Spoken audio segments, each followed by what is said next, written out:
Scorpio, hi! Welcome to Mr. Queen PH at ito ang inyong weekly reading for September 9 to 15, 2024. If you are interested in private readings, meron tayong link sa description at sa pinned comment. Pakicheck nyo na lang information kung paano mag-book for a private reading. So let's see, Scorpio, what is coming to you September 9 to 15. Okay, your overall energy. Wow.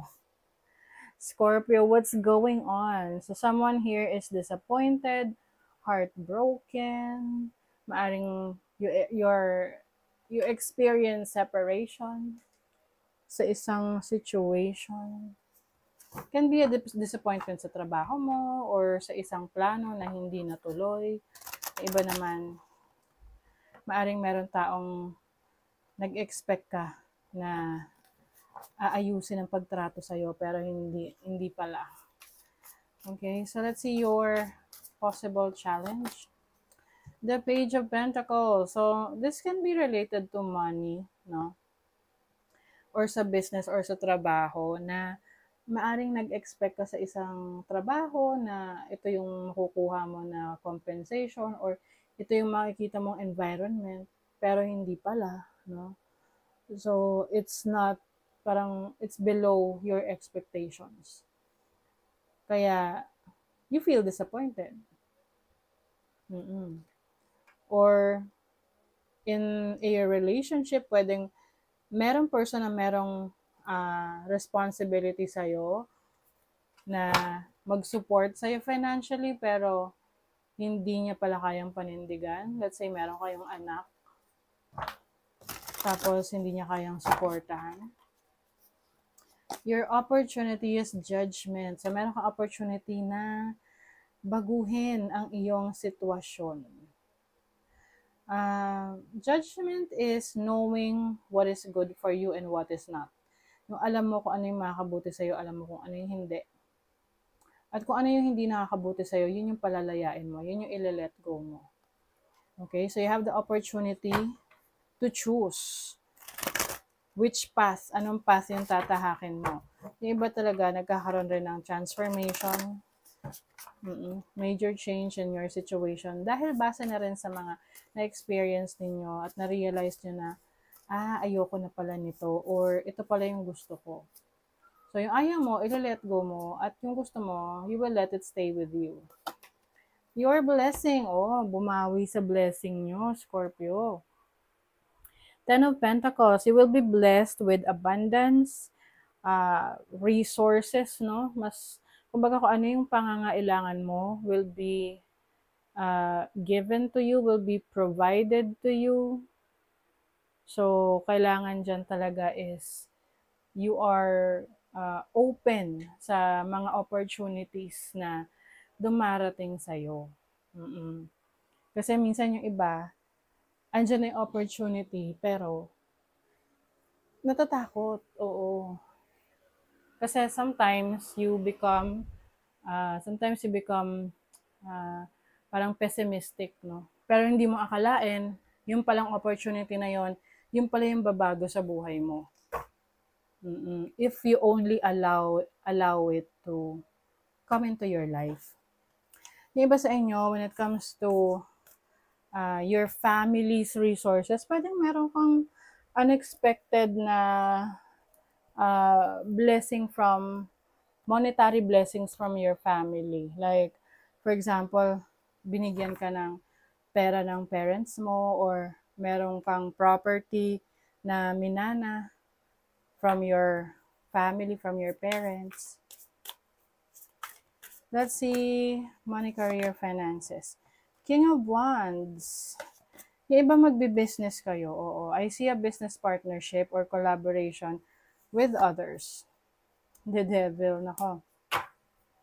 So, some of you, Scorpio, maaring, ang the devil kasi is about obsession. Can be obsessed with money, obsessed with power. Okay?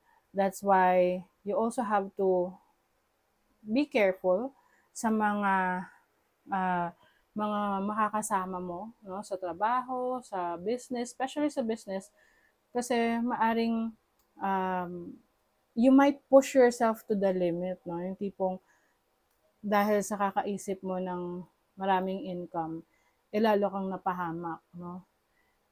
Yung nga yung saying ng aking nanay na lagi sinasabi niya, ah, naghangad ka ng kagitna, isang salop yung nawala.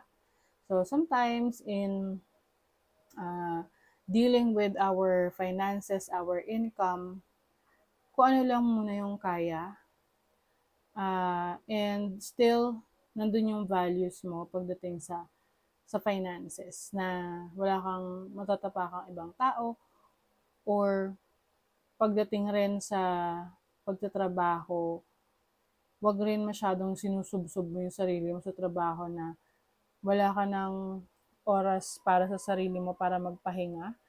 Kasi minsan magkakasakit, no? Ganon. Tapos, yung inoti mo, yung trinabaho mo, doon rin mapupunta sa gastos mo sa pagkakasakit mo. So, if there are opportunities for you sa trabaho mo, sa career, sa business, just enjoy it. Not to the point na masyado ka nang mag-o-obsess. Let's see your love life. Two of Cups. Ooh. Yung iba sa inyo, if you are in a relationship, kahit na may mga challenges yung relationship ninyo, mas pinipili nyo pa rin na magstay together. Kasi alam nyo, parang nangingibabaw yung pagmamahal. Na pagdating naman sa relasyon, normal ang may mga challenges, may mga pagsubok, may mga hindi pagkakaunawaan, mayroong mga outside influence na nakikialam sa relationship. Pero ang importante is yung commitment mo dun sa person that you are dealing with.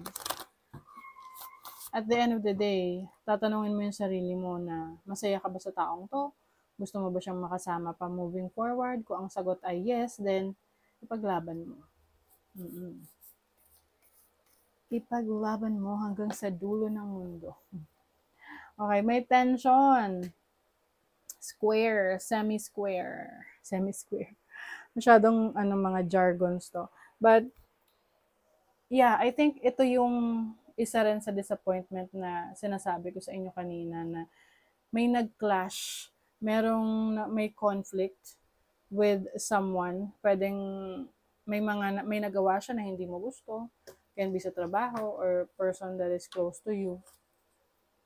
I think yung paraan para maayos to is to talk, pag-usapan. Yes, you have Cancerian energy, which is connecting with your emotions. Pag-usapan yung feelings, yung nararamdaman. Kung galit, i-explain mo bakit ka galit para magkaintindihan kayo. Ascendant, which is about yourself. So, I feel like you will be connecting with your emotions more para mas ma-express mo yung sarili mo. Kasi may tendency na kahit na disappointed kayo, masama loob nyo, sinusuppress nyo sinasarili nyo.